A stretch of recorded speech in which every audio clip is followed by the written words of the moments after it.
Bahamas Power and Light providing an update on maintenance and upgrades. In this report, our Kelsey Johnson sits in chat with Bpl'S chair over overhead power lines and upkeep.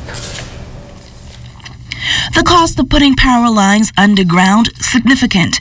Bpl'S chairman Dr. Donovan Moxey putting that on the table, stressing that even though more than 40% of the transmission lines in New Providence are underground, existing impediments can make it difficult to execute.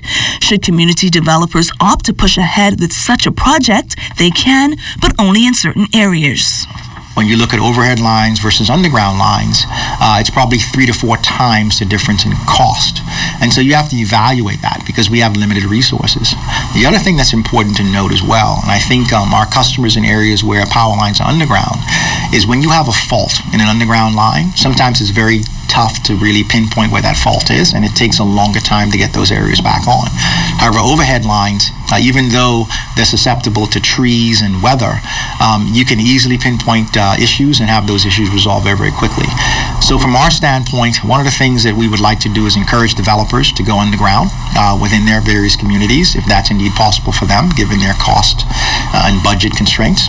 And then obviously for BPL, in those areas where it makes sense technically, and also the cost or the budget is covered, then we would look to go underground as well. But it is a very expensive thing to do, and we have to balance.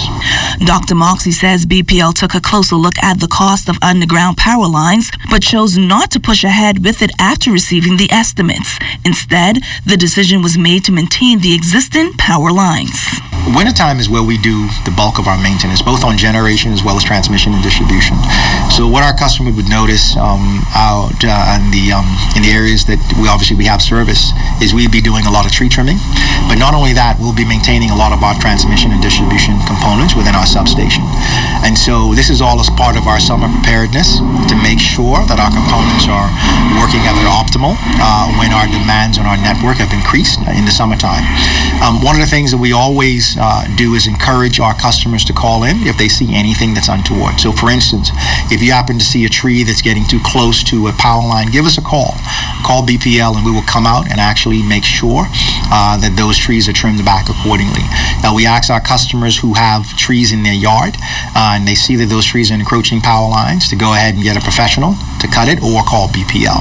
Because from our perspective, these are the little things that are very, very important around this time of year that allows us to improve our reliability of electricity in the summertime.